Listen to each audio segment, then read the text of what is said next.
I'm over here on Snapchat and I come across this video of this snake called Hank the Tank. I promise y'all, this is not a Dr. Seuss riddle. The snake is really named Hank the Tank. He's a king brown snake out of Australia. And these snakes have two ingredients in their venom. They have a neurotoxin that paralyzes and stops you from breathing, and they have a cytotoxin that kills the cells, right? And so Hank the snake is so greedy and aggressive, and he ends up biting his own tail, and it starts killing the cells that's in his tail, and they start dying off, right? He is at risk of losing his tail because the cells are dying off. The venom has gotten into his own body, right? And so they call a vet to try to help um, keep Hank from losing his tail. And while the vet is trying to help save Hank's tail, Hank is still doing what snakes do, trying to kill, steal, and destroy, trying to put his venom in his next prey, fighting while they're trying to help him. And it brought me to this story of Jesus and Judas and how Jesus was betrayed, right, by Judas in the New Testament. And Matthew 10, we see that Matthew 10:1, that Jesus summoned his 12 disciples. He gave them authority over unclean spirits to drive them out and to heal every disease and sickness. The disciples were named Simon Peter, Andrew, James the son of Zebedee, John his brother, Philip and Bartholomew, Thomas and Matthew, James the son of Alphaeus and Thaddeus, Simon the Zealot, and Judas. So Judas was also one of the 12 who had this supernatural gift, right? He had the authority over unclean spirits and to drive them out, to heal every disease and sickness. God had gave him the same type of a blessing that he gave the other disciples. Not only that, but Judas sat at Jesus' table and ate good with them. And Jesus even put him charge of the money bag, right? But Judas was greedy. In John 12, we see that Judas was complaining about how Mary was managing the oil and how they could have sold the oil to give it back to the poor. But in verse 6, it says he didn't say this because he cared about the poor, but because he was a thief. He was in charge of the money, and he was still part of it, part of what was put in it. So Judas being Judas, Judas being a Judas, was a thief, right? And so in John 13:2, verses 2 to 3, we know that Satan has already put it in the heart of Judas to betray Jesus for some money. And Jesus knew. Yet still, Jesus humbled himself and not only washed his disciples' feet, but he washed Judas's feet as well. He still served not only just the people who were there for him and left their livelihood to come serve him, but even Judas, who left what he was doing, left his job, and who was not only stealing from them, but was about to betray Jesus, right? Um, and John 13:21, it says, Jesus was troubled in his heart. He was troubled in his spirit, and he testified, I assure you, one of you will betray me. That to me shows how another form of how God has feelings and emotions. Even Jesus in the flesh, that he was still full of grief, knowing that somebody who, he'd been looking out for, who he's been serving, who been eating what they eat, eating what everybody else eat, not being treated differently, that this person was going to betray him. And in John 13 verses 18, when he talked to the disciples and they're like, who gonna betray, when he announces that one of y'all gonna betray me, they're like, who, you know?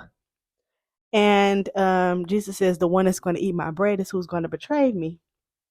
Uh, he said, so Judas ends up betraying Jesus for some money. And after he realized, like, yo, you know, he felt condemned, he was full of remorse. After he realized, you know, what he just did, he returned the money and he hung himself in Matthew 27. Now, that reminded me of a whole nother story. Like, as I'm watching the video of Hank the Snake, I'm processing so much, right?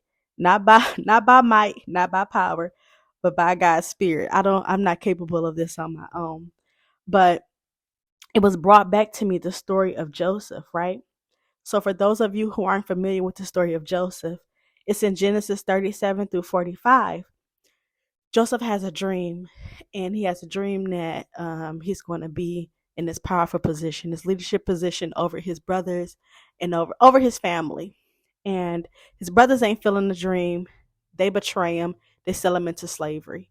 And even though God gave him this great and miraculous dream, this vision, this hope, he kept going from one circumstance to another, constantly being betrayed. Like, but on the flip side of that, every single position that he went into, leading to God's glory, to God's promise, was a leadership position.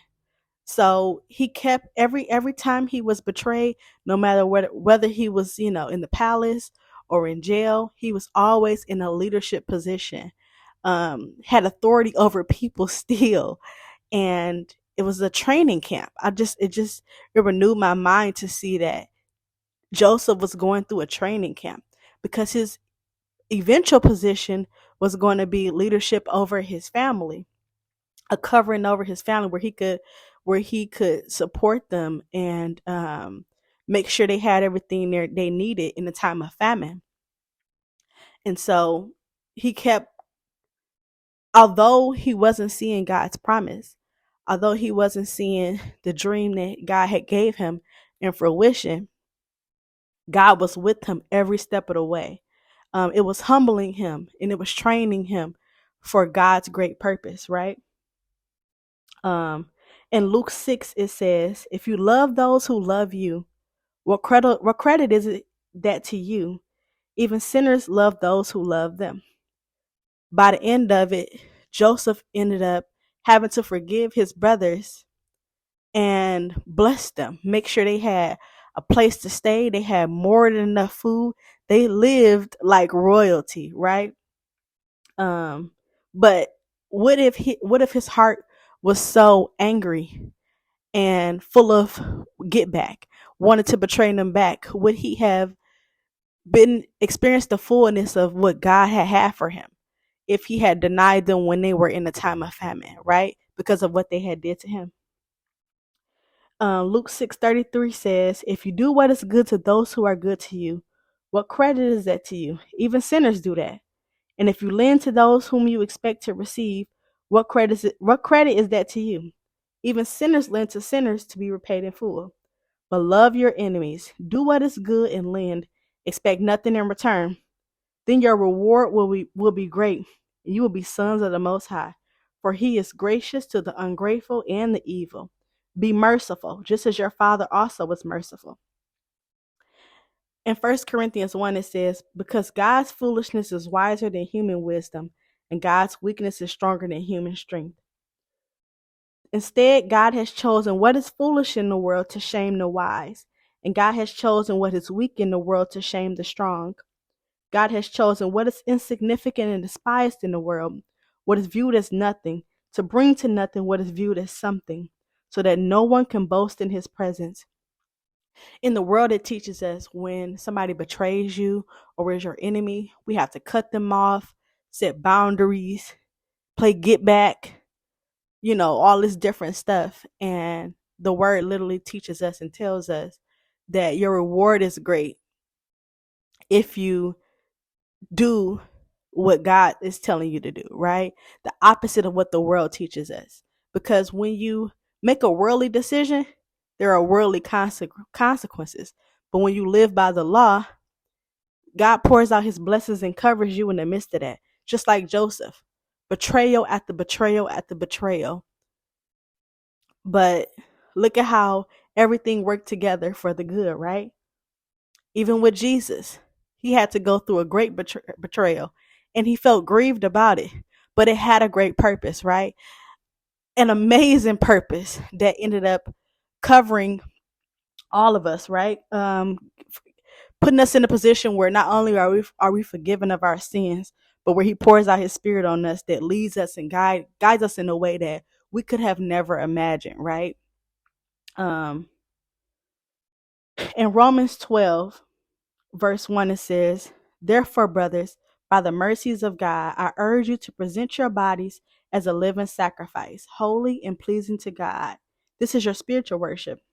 Do not be conformed to this age, but be transformed by the renewing of your mind, so that you may discern what is the good, pleasing, and perfect will of God."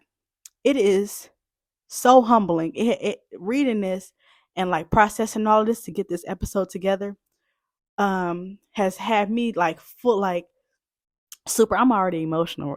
Y'all know I'm a crybaby, but has me so full of emotion thinking about how humbling it is to serve the exact people or person who have caused you great grief, who have betrayed you, hurt you, did you dirty, right?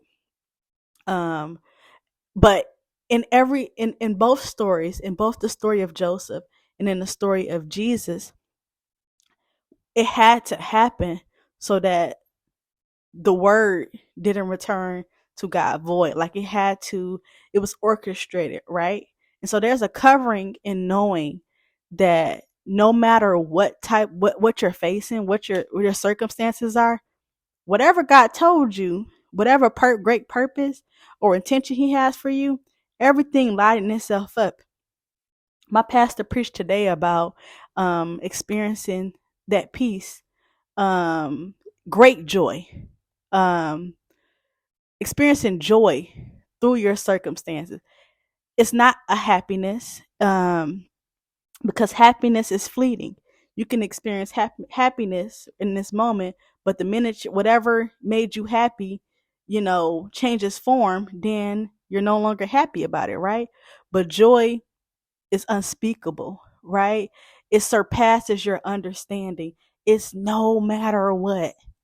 I'm gonna stay focused, right?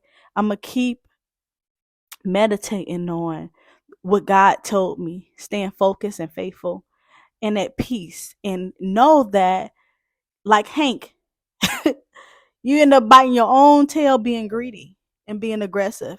Like like I said, like Joseph. No, not like Joseph, but like Judas, who realized what he had done, how much grief and pain he had caused somebody who genuinely cared about him, how he ended up killing himself because he's like, whoa, it wasn't even worth the money at the end of the day. I can only imagine. Well, it tells us Joseph's brothers, once he revealed to them, like, look, I'm still alive. Not only am I still alive, but here I am living like a king, and I'm not going to shun y'all when I can. I'm about to bless y'all. When you know you've done somebody dirty, and instead they say, no, here's a blessing. I got you. I'm about to look out for you. That's a that should change your heart, right? So if you know you've done something to somebody, to betray them or to cause them pain, and you know that they are still blessing you through that, like that should um that should change your heart in seeing like the good of God, the grace of God, the mercy of God, so that you can do better moving forward. And if you are the person that's being betrayed, you gotta stay focused, right? You have got to stay focused so you can see the glory of God and not operate in the world, because no matter who you are, no matter what position you hold, when you do evil back. And when you do the opposite of what God has called you to do or what he tells you to do, following his law, then there's consequences to that, right? So, we gotta, don't be a Hank, okay? Don't be a Hank, don't be a Judas. You like, I know that it makes absolutely no sense, right? Because my human mind is still trying to I'm trying to wrap my mind around this thing. I'm I'm praying for God to continue to renew my mind, to give me um his mind, and to silence mine so that I can continue to receive his goodness, so that whenever I'm facing something that looks like this, I can humble myself and not be proud to do as Jesus has already taught us to do. So, we gotta push through, all right? We gotta do it God's way. What would Jesus do? We need some more of them bracelets walking around here. What would Jesus do? What would Jesus say about that? May need to pause and reflect as we're making decisions throughout life, throughout our days, and start asking, what would Jesus do here? It may not make sense to my human mind, but the spiritual aspect of it, when I do what he needs me to do, what he's asking me to do, I'm going to reap a great harvest, a good harvest from it. I love you all in real life.